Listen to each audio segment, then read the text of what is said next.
Hello, my friends, and welcome back. Thank you very much for being with me again today.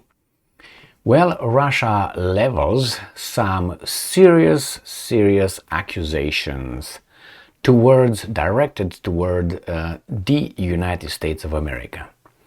Well, I don't know if they are justified or not. I think in a mild way, I would say they are, but I don't have the evidence. If the Russians have the evidence, to make a direct connection between the United States of America and the assassination attempt conducted against that pro-Russian propagandist, remember? Yes, I would like to hear them. So it doesn't really matter, I think, for the Russians. The Russians right now, if they want to accuse the Martians for that assassination attempt, they can do. And they don't care if there's no connection or not. They will do it, and that's it. Like United States, for instance, did with Saddam Hussein and the September 11 attacks.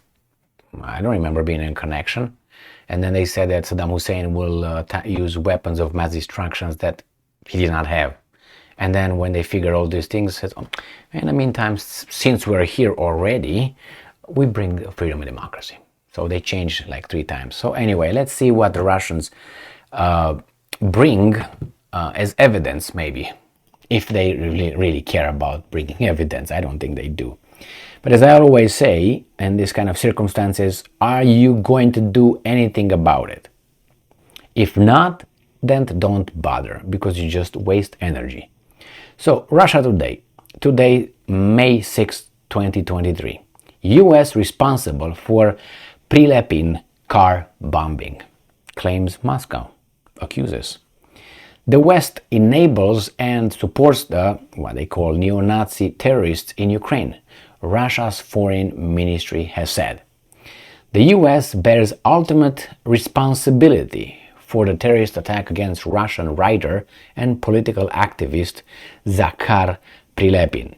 And the Russian Foreign Ministry said in a statement on Saturday. Killing ideological opponents, the ministry said, has become, and I'm quoting, the Kiev regime's basic reflex. End quote. You have Dugina and you have the other guy, Turnansky, whatever his name is. Unfortunately, I can't remember his name, maybe somewhere down here, who was killed in St. Petersburg, if you remember. They don't mention that one here. Anyway, so Prilepin, a journalist and a novelist who fought in Ukraine in a Russian National Guard unit earlier this year, was seriously injured when a roadside bomb detonated as he drove past in Russian Nizhny Novgorod region earlier on Saturday. Prilepin's assistant who was behind the wheel was killed. A suspect apprehended near the scene of the blast told Russian investigators that he had been recruited by an unspecified Ukrainian intelligence agency in 2019 and admitted to planting 2 anti-tank mines beside the road and detonating them remotely as Prilepin's car passed. And I'm quoting, "The terrorist attack against Evgeny Prilepin is yet another demonstration of Kiev's systematic approach to eliminating ideological opponents," end quote, the ministry said in a statement referring to Prilepin by his birth name. I think this is the guy, the suspect. It seems, oh my God, seems very young with a puma. Hey, Puma sponsored him? That's a puma over there. We can't have that one. He's supporter of Puma. Puma, cough up some money right here. You're guilty of something. Did you support this terrorist attack, Puma? Germany, you're in trouble. They don't care. And I'm quoting, "The responsibility for this and other terrorist acts lies on the Ukrainian authorities together with their Western patrons, mainly the United States, though whose efforts the anti-Russia project blended with neo-Nazism has been painstakingly nurtured in Ukraine since the coup in February 2014, end quote. The statement read. The ministry then described how enemies of the Ukrainian state are added to the Mirotvorets peacemaker database with their personal details listed next to the description of their quote-unquote crimes against Ukraine. This, and I'm quoting, kill list, end quote, is allegedly maintained by the Ukrainian security services and includes Western journalists and politicians who have spoken favorably of Russia or condemned Ukraine and its government. The ministry added that the list is, and I'm quoting, used by hired killers, end quote, to target Kiev's enemies, and noted that Russia has repeatedly called on Ukraine's Western supporters to have the list taken offline, which they have thus far refused to do. And I'm quoting, time has shown that Washington and its satellites deliberately ignore this and other crimes of the Ukrainian authorities, end quote. The statement continued.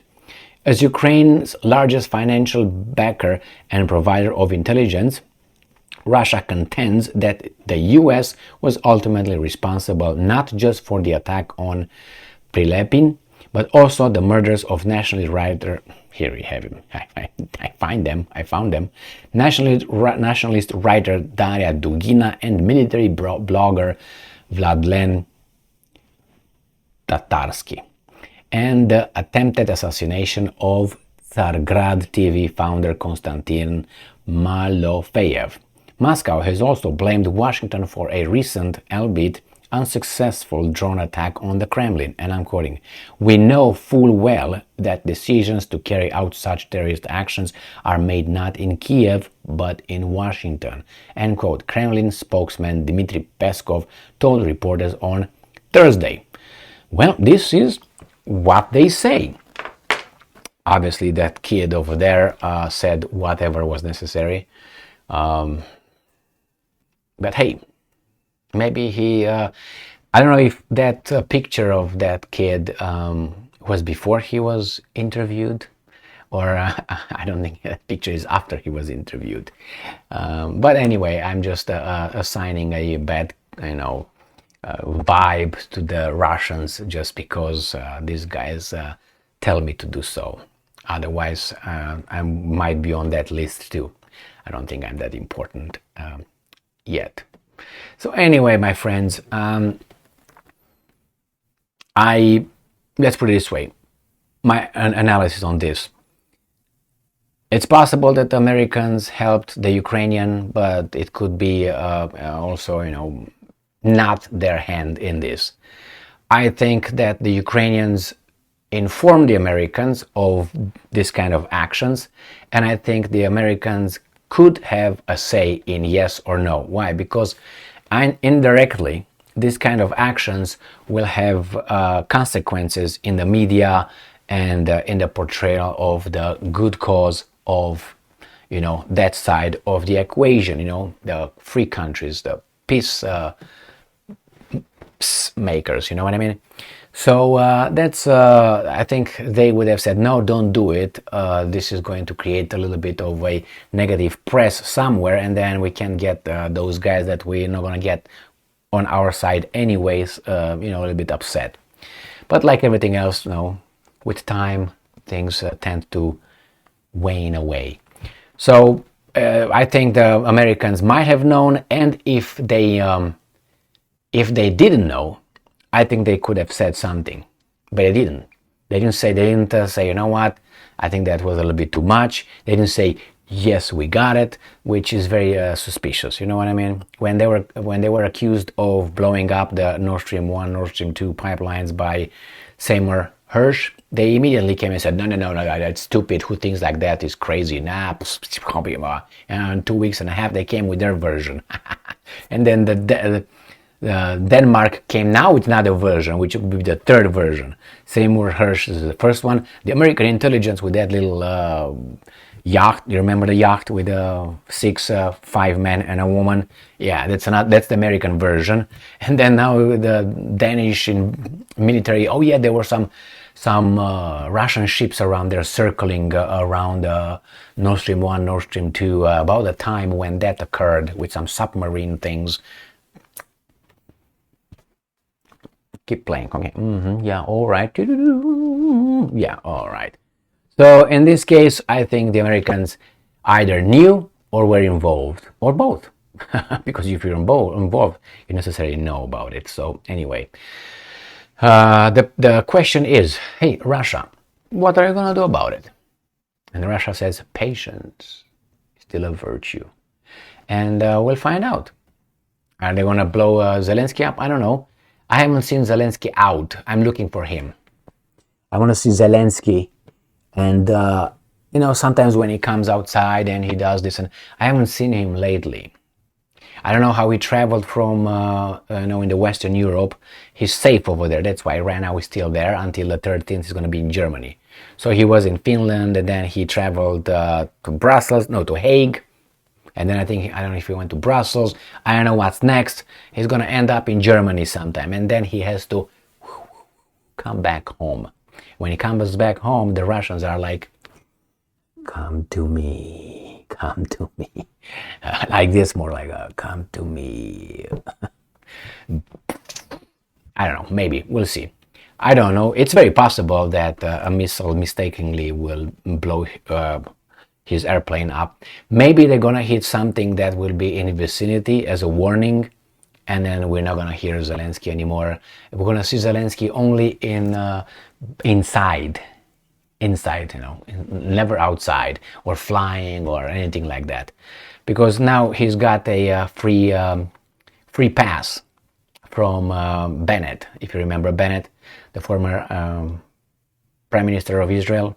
In March, he visited Putin, and Putin told him on two times, I'm not going to kill Zelensky, leave me the fuck alone. And then Bennett called Zelensky, he was in the basement, if you remember, in the bunker. Hey, he's not going to kill you. Are you sure? Are you sure? Yeah, or maybe like Saakashvili eating his thigh. Remember that one? It's on YouTube. You can see him stressed as fuck that the Russians are coming. What have I done? America, are you going to come? Well, they came for Zelensky. Well, Saakashvili is not Zelensky, so. And Saakashvili did not have Michal next to him. He didn't have Reznikov next to him. And he didn't have Yermak next to him. So what do you want? He was educated in the West a little bit, but it was not enough. He missed something. He missed a heart. You know what I mean. Thank you very much for being with me again today. Stay strong, stay smart, look for the truth, and be just.